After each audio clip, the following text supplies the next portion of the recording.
Okay, happy Friday, everybody, and welcome back to another Tech Connect Fireside Fridays.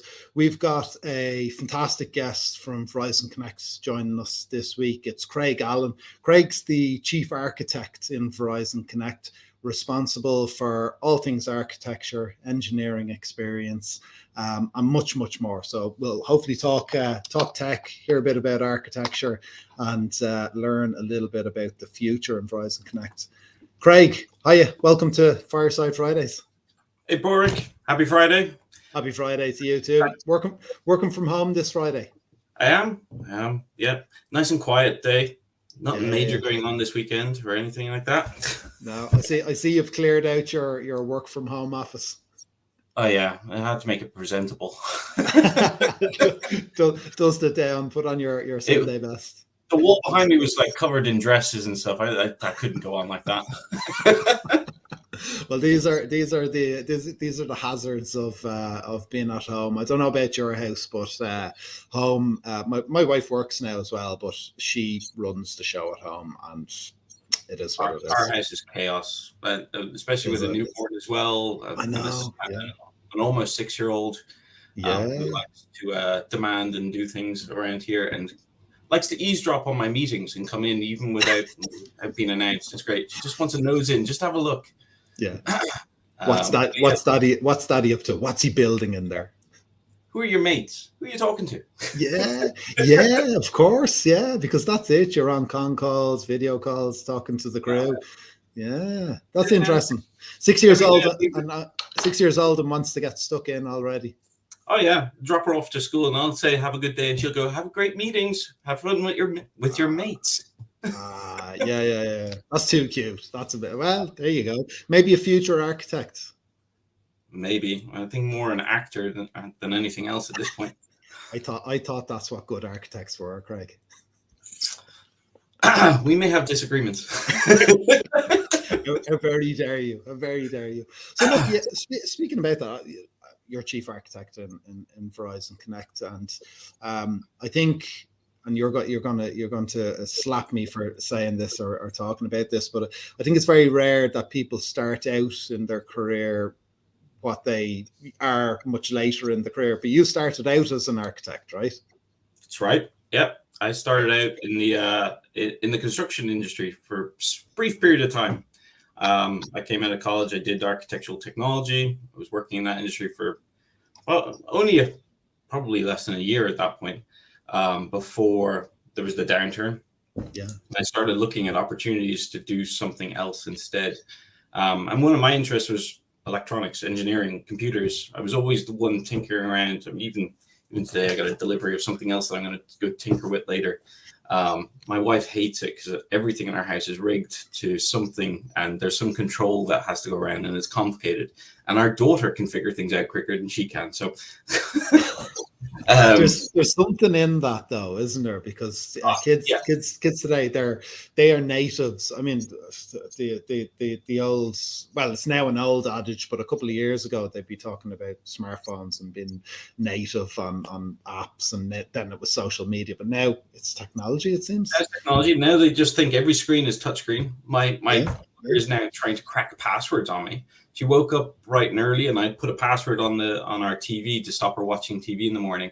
And she figured out the password at 5 a.m. and watched Netflix without us knowing. Oh my God, that's what. How did you find out in the end? I heard a noise down in the TV room. I was like, "What was that?" I didn't leave anything on. I walked down and found she was watching TV, and she told me what the password was, and she was like, "Oh, I cracked it." She's delighted with herself. And I didn't know what time she'd been up, so I had to go back into the history on Netflix to figure out what time it started at. So at 5:30 a.m, they were streaming. So she was obviously up earlier than that, trying to crack that password. So as we say in Dublin, she didn't lick it off a stone. She learned that behavior somewhere, right? Yeah. Even growing up, I was the one that was pulling things apart, breaking things on people, just trying to figure out how it worked. Yeah. It's helped me in later life, it seems. So I took the opportunity at that point to go and look at something in the computers. I looked at courses. I ended up doing a lot of vendor certificates like Cisco and Microsoft, just get my head around it. I did some side projects. I even worked for free for 6 months to understand the networking side of it.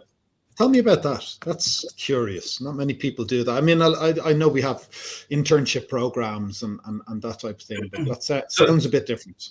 So at the time, I was coming out of a completely different industry. I was only doing vendor certification, had no experience. Couldn't get a job anywhere because I didn't have any experience. I had no real certification. And so I took the hit and just went, look, I'll work for someone for 6 months to go and understand the ropes and understand how it works, get some experience under my belt. So I had something that I could run from. So I took the opportunity. I worked for a telco company in Blanchardstown, and helped out and tried to help understand what they were doing, and kind of was a bit of an intern / apprentice to help with certain things. And it was really good. It really set me up, and I got a great base. And I used that then to do some side jobs for people on my own. And then I got this 2-week contract to come into a company called Fleetmatics. They asked me to come in and help with a migration of an old work order platform to a new one and help with customer migrations. And 13 years later, I'm still here.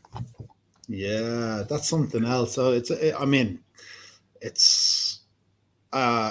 funny. There's lots of words coming into my head, like journey, transformation. I mean, you change literally from one career into the other, but so related in many respects. But it's an absolute transformation. And then you went on a transformation, both in terms of the Fleetmatics story, which went from micro business set up, founded on top of an off license in Temple Oak, through to mid-sized company, through to floating on the stock exchange, and then being acquired by Verizon. You've transformed through it all, right? Yeah. Yep. I've stepped through all of it, starting back when it was a startup, being one of the handful of operations team members that were doing most of the work behind the scenes, from keeping the lights on, from doing those data center migrations. We did like 3 or 4 data center migrations of literally setting everything up and shifting all of the customers across and trying to keep it seamless. Yep. Doing the build automation behind that, and looking at the CI/CD pipelines, the architecture around it, and then engineering experience on top of it. Now looking at how to make sure we retain talent and we maintain developers as an asset to the company, and making sure that there's less impediment for them to be able to do their job. That's very different speak from old school engineering speak. Very different. It's a paradigm shift that people have to understand, that if you want to build great products, you need to have great engineers to build those products. You can't just simply swap out engineers. There's lots of tacit knowledge that comes with those engineers, and you need to learn to maintain that staff. Yeah, that's phenomenal. Okay, so lots of change, lots of transformation, personally, technically, commercially. I guess in terms of architecting, you architect things that get built and shipped and so on. Big part of what you do. We're talking about engineering experience in there, critical to delivering, right? Critical, and assets, as you say, as well. But what about the project work then? So as either an architect or chief architect or both, right? What kind of projects have you been meandering through over the last few years? The biggest one to date is our AWS transformation. So we started back 2015 looking at our opportunities around how do we do infrastructure, how do we build and scale the monolithic application. And so we started in 2015 experimenting in the cloud and leveraging that to accelerate our ability to deliver infrastructure, while also basically replatforming the entire Reveal product at the same time. We were decomposing the monolithic application into microservices, building out a pattern and practice around it. And you have years and years of technical debt in the monolith that you have to unravel and figure out. And there were a lot of trials and tribulations in that. Many war room stories, many difficult late nights trying to solve that. But it was a huge piece of what's allowed us to move faster now and allow us to innovate at the pace we want to do. Where do you even start with something like that? Because that sounds like a lot of things rolled into one, and then we're going to AWS as well to top it all off. It started at how do we scale the engineering org with the monolithic application that we have? How do we build out teams that can support this and deliver that at a rapid pace? So the first step was to look at breaking that into microservices and the plan around that. And so we started it in the data center. We tried to break it apart. We, based on what knowledge we had in-house, we tried to figure out how to interpret the calls that were happening internally and build out microservices that could abstract it. As we went through that migration, we ran into a lot of roadblocks around how we did infrastructure and how we even bring in technologies like just your standard caching, Redis and Memcache, and your eventing system like Rabbit, bringing them in, managing them, and doing it at scale. We started to realize we couldn't do this ourselves. We needed to look at platforms as a service. So we started down the path of looking at the cloud technology. We looked at all the platforms that were out there, and we settled on AWS. And we did a couple of experiments, and they were successful. And we started our strategy of breaking up the monolith and ultimately delivering it on top of the cloud. That's huge. I like the idea of trialing things or maybe even failing your way into decisions and then trialing things, proving the case and then doing it. But what about the time frame? I mean, how long a time frame are we talking about? You don't just go to AWS overnight, right? That journey is a 7-year journey. And even at that, wow, we've gotten the entire Reveal platform now into AWS. Huge success. But there's still opportunities in there. There's loads of opportunities for us to modernize and make it more efficient and easier to expand and scale. So it will be it will continually evolve in the cloud now. Okay, yeah, that's interesting, because when we, as talent acquisition professionals, are trying to build the teams that it takes to do these things and deliver these things, we look for skill sets and many other things as well. You know, we look for things like potential and experience as well, but skills matter. And when we go looking for AWS experience, we usually find different people with different disciplines have different parts of the AWS story. But not many people will be able to say we've taken an enterprise through a 7-year journey into AWS. You don't really see that out there. It's quite rare. No, very few have really gone through the journey we have. It's definitely one of those once in a lifetime type things where you don't get the opportunity to start from scratch all the way through it. Most people will either come in the middle of it or start at the beginning and leave. It's quite a long process. You really have to stick it out. And Jesus, you really have to stick it out sometimes. Yeah, I'd imagine you've painful. Well, you mentioned the war rooms, of course, right? For those who don't know what a war room is, do Google it. they can be quite manic at times. But I mean, you're talking about all hands on deck, though, and we work all hands on deck. Like, yeah, talk about the microservices. Our first iteration of microservices, we spent 2 weeks in a war room trying to diagnose some of the issues and challenges that we faced from stuff that wasn't easily understood at the time. We didn't have the people that had built it back then, or we didn't have the tooling to see what was going on in the platform. So it helped make help make us the decision to move us in the right direction ultimately. But we also paused when that happened. We didn't go and tackle a lot of the decomposition for another 6 months while we tried to figure that out. So we had some time to think about it and come back with a better plan of attack that didn't impact anybody while we were doing it. Okay. So here's a question for you then. Just in terms of what you're talking about doing something pretty heavy over, at scale, right? I don't just mean the decomposition and move to microservices, but the shift then out into the cloud and everything that comes. I know you work on security projects and all that kind of stuff too. So there's so much involved here, but AWS is a big feature of it, and we're now, I guess, certainly in Ireland, one of their bigger customers.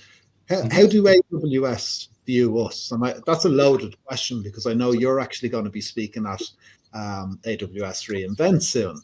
Yep, that's correct. So they partner with us quite closely. They see us as a very big success story, which is why I got invited out to talk at this year's reInvent. So next Wednesday, I'll be up on stage talking about this journey, exactly that, where we were, what we had to do, the trials and tribulations of that, of getting us into the cloud, what it took, and then what it means now going forward for both the workforce, the business, and the modernization of our engineering platform. That's phenomenal. So this is in Vegas, right? It's in Vegas. So myself and Brian will be traveling over there. Yeah. So Brian Murray set free in Las Vegas. That's an interesting prospect. Yeah, he'll be leading me astray. I know. It's all For those who aren't, and they will be few, for those who are not familiar with Brian Murray, we had a fantastic interview with our resident cloud guy, Brian Murray, who showed up in his amazing cloud suit recently. So check out the videos on YouTube anyway, and you can see Brian's interview. Okay, so off to AWS reInvent. Let's be frank here. You're quite calm in how you speak about things, but that's a pretty big deal. Oh, it's a massive deal. It's huge for us. We've never had the ability or stage to tell the engineering story behind Connect. I know we've talked an awful lot about the success of the Fleetmatics brand, the success of ultimately of the sale of it, and going in and creating Verizon Connect and being a global leader in that product space. But we've never actually told the underlying engineering story of how we've gotten there and what we've had to do to get it to that. Okay. Well, I don't want to take anything away from your presentation next week, right? So people are going to have to figure out a way to tune into that one. The YouTube link will be out roughly probably by the weekend after. So Friday or Saturday, the link should be out on the AWS YouTube, so you'll be able to watch it.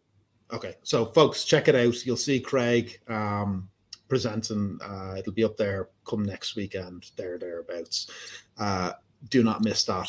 Right. One thing I want to kind of point towards, though, without taking away from reInvent in any way, shape, or form, because we're all looking forward to that. But we've talked about heavy lifts, we've talked about war rooms, change, transformation, and these things are tough, right? They are. There's no two ways about it. Yes, they make a CV and they make a career, but they're tough. But we have a little bit of fun along the way, in particular with things like the AWS game days, right? That's right. Yep.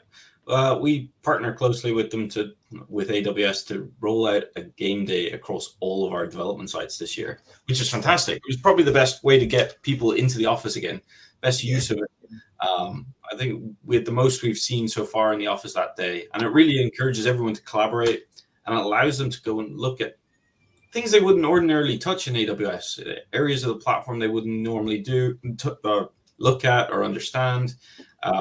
Understanding the operations side of it sometimes for the developers and what that brings to the table, but also collaboration with people they don't ordinarily work with as well. So we've run it in Florence, in Dublin, and in New Zealand. New Zealand was the last one. Was New Zealand with Chris? New Zealand. It was only end of October we ran that one. Yeah. Big shout out to Chriselle and team over in New Zealand. Okay, cool. We have another game day coming up in December, I think, right? We do. We have one more in Dublin this side of Christmas. We're hoping to run, which might be a bit more entertaining, where people can go against each other and knock off points from other teams. So this should be interesting. Brian mentioned that actually. So you're going to allow people to hack at their competitors and maybe do DOS attacks or whatever. There are a number of different games that you can play with them, and they've preset. AWS have worked out all the kinks of all of these, and they have different. They have an a la carte menu of certain games you can run. This is one of them, and given it the festive spirit, we thought this might be the best one to run for just before we wrap things up at the end of the year. Okay, that sounds awesome. I'm going to play a very quick video here, if you don't mind. We took some small bit of footage from the last AWS game day. I've played it once or twice before, but it's a nice little video. This was what the games day. I think it was the last one in Dublin, actually. So 2 games days ago, we had New Zealand, and then before that was Dublin. So I'll put this on just to give people a little flavour for what it might look like behind the scenes. All right.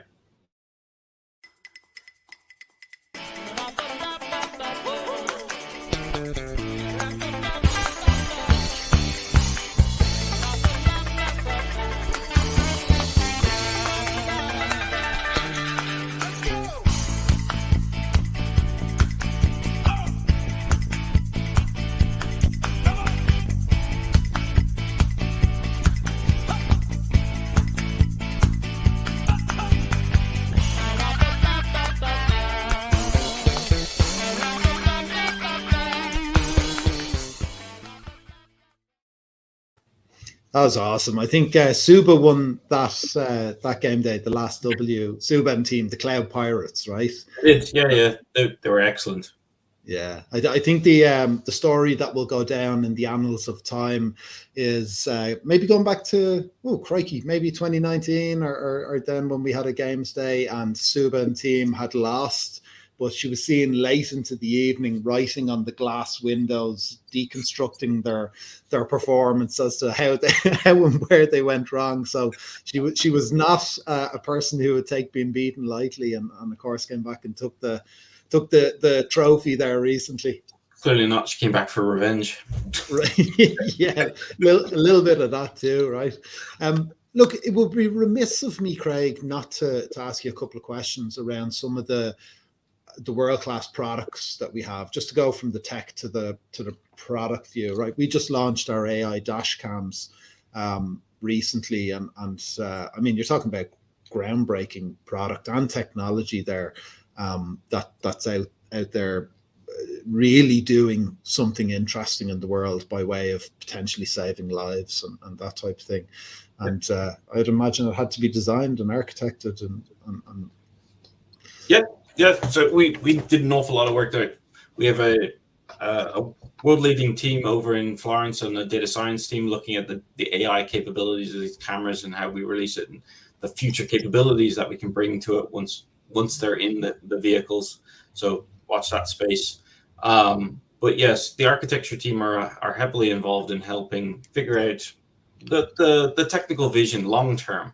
Right, we not make it a dent day to day, but our view is to try and make sure that we're moving everybody in the right direction, that we're taking on industry standards, that we're moving along with the industry and understanding new tech that's cropping up and where it best fits in, and ultimately looking at how we can best serve our customers and solution for them, how we can make sure our business is operating efficiently, and how we have a good technical foundation to support all of that.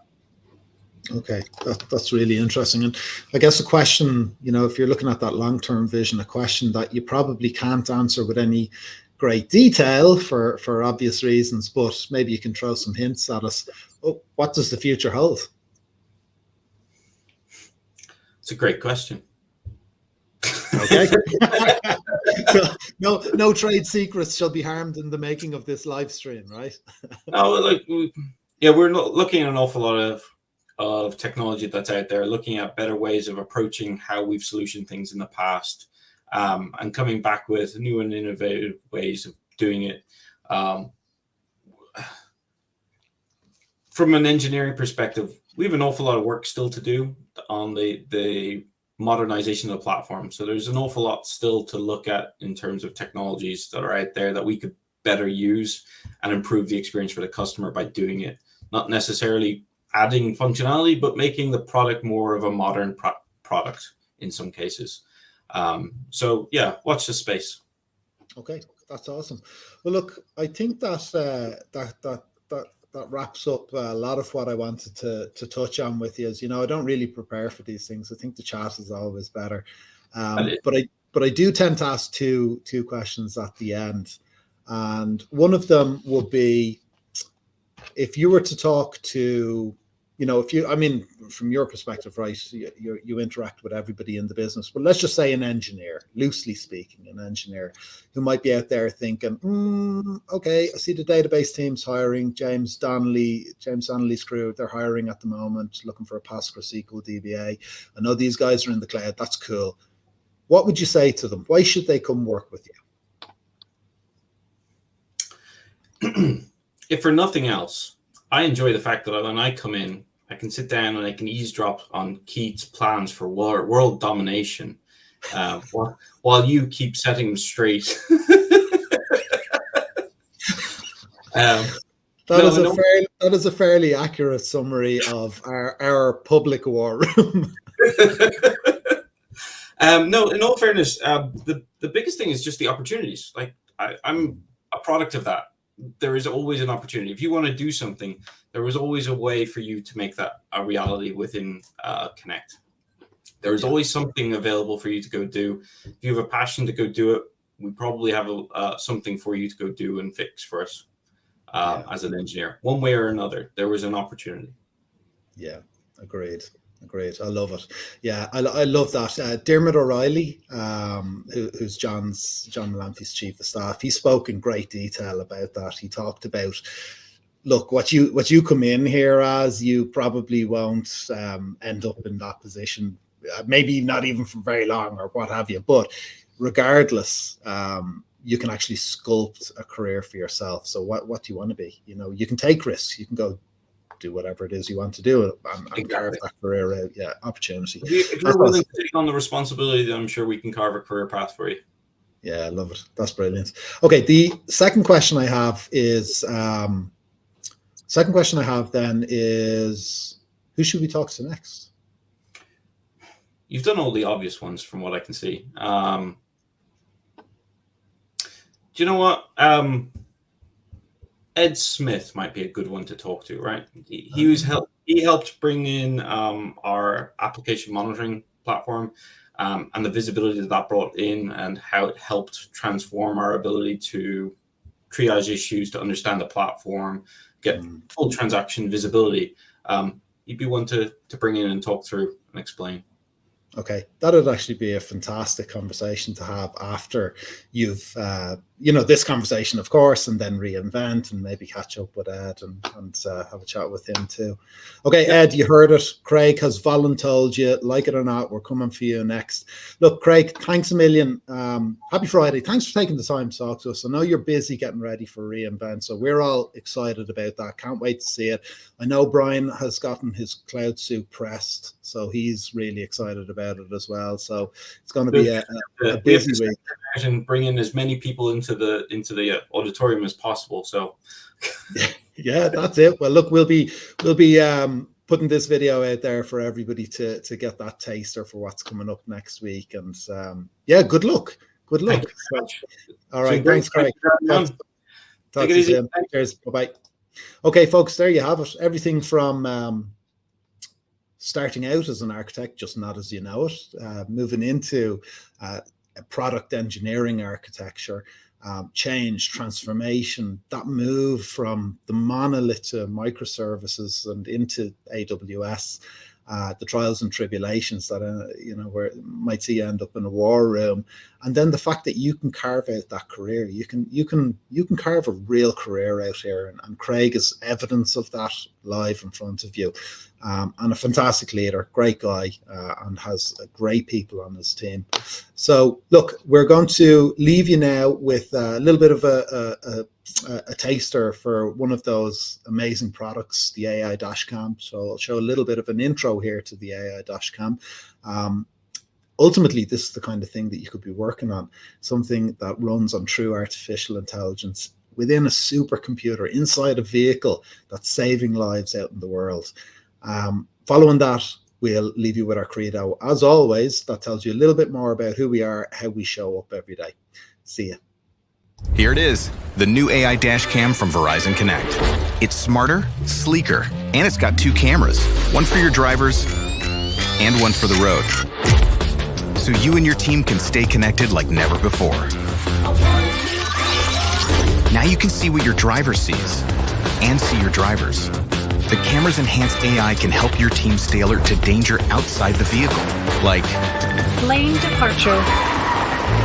And it lets you see things like harsh cornering, speeding, rolling stops, and tailgating. And whether it's a cargo van or a truck, the camera also detects danger inside the vehicle at the same time, including drowsiness, cell phone use, and other distracted driving, all in real time. Pedestrian ahead.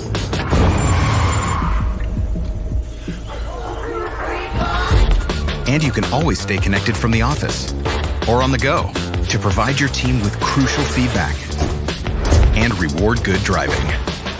The AI dash cam from Verizon Connect. Eyes on the road and behind the wheel.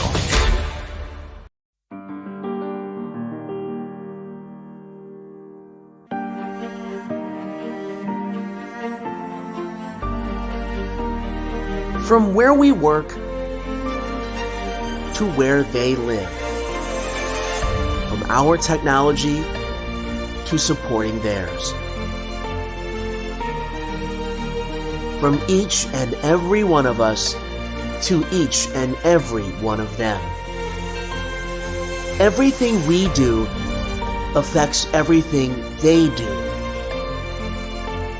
That's why how we work, what we believe, our values make all the difference. We share our success with the community to make the world in which we work better than it was yesterday. We keep our commitments to each other and our customers.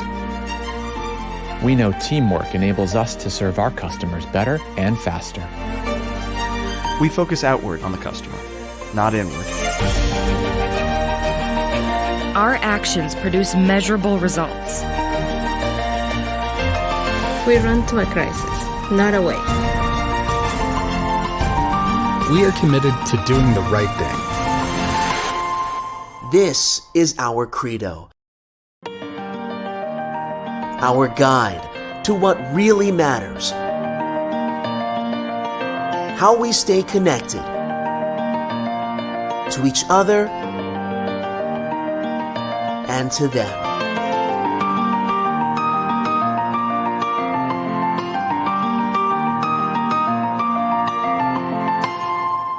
We are Verizon.